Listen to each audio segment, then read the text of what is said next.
Hey guys, Michael with Quiet Lawn here, part 3 of this series on how I work less than 1 hour a week.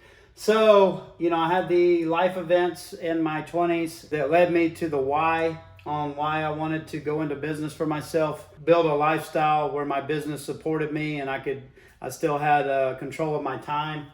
Part 2 was talking about the different opportunities that would allow me that lifestyle and how I arrived at lawn care. Part 3, I want to go a little bit more specific on why I chose lawn care because that's important. The first reason on why I chose to start a lawn care business was that I had familiarity with it because I'd done it before. I had no desire to do it again as far as me personally being involved in the business and mowing grass and doing landscaping all day. I had done that for years.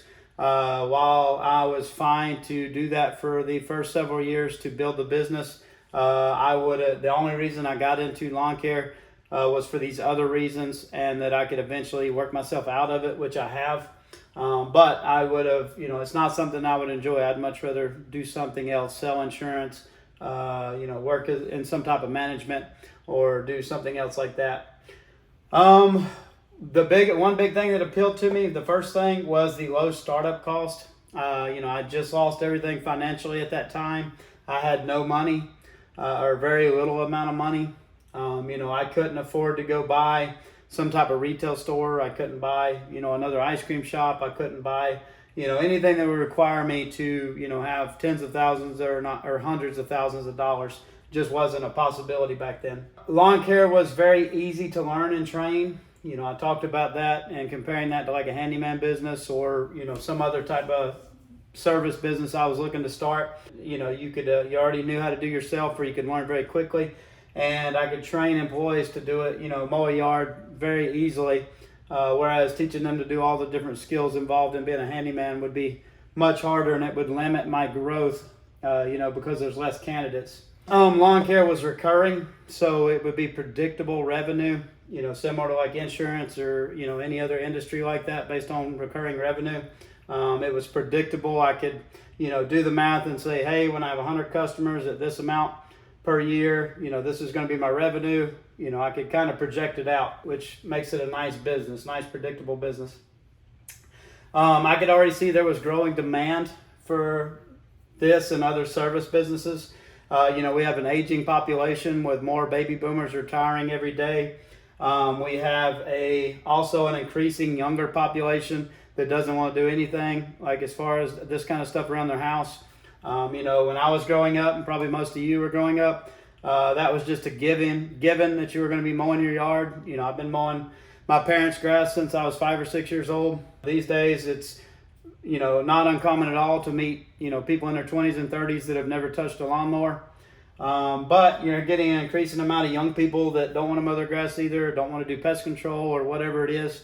So you had a growing demand, but at the same time, you had a decreasing supply of workers because, my generation and younger, we've been taught that everybody has to go to college and get these various degrees and that it's frowned upon to go into the trades or learn some type, do anything other than going to college. So you have less and less workers that want to get into this industry. So anytime you have that, you have increasing demand for a service and you have a decreasing supply of the availability of that service or people that can perform that service, that's obviously going to lead to an opportunity for somebody. So I could see that even, 6-7 years ago, that the services was going to be where the opportunity was in the coming decades.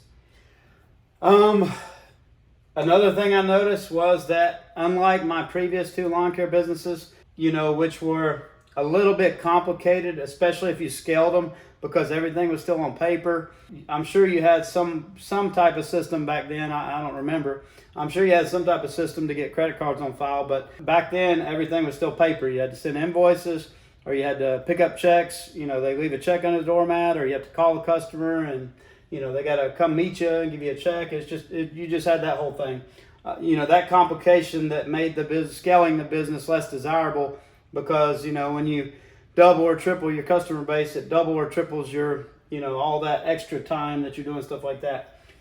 But I could see now that there were software solutions available like Yardbook that would basically take all of the hassle of routing, invoicing, keeping your customers' information, communicating with your customers. There were a lot of things that had came about in the previous 5-10 years that made that type of business much more desirable, particularly with residential customers, because commercial, you only have a few customers. You don't have that much of you don't have nearly the logistics of handling that. But with residential, if you're looking to build a business with hundreds or thousands of customers, that could be kind of complex without that.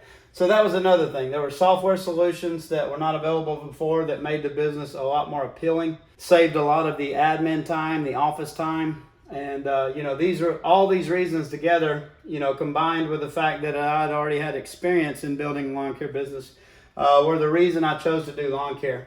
So I started Quiet Lawn, also discovered the electric equipment, which wasn't around before either.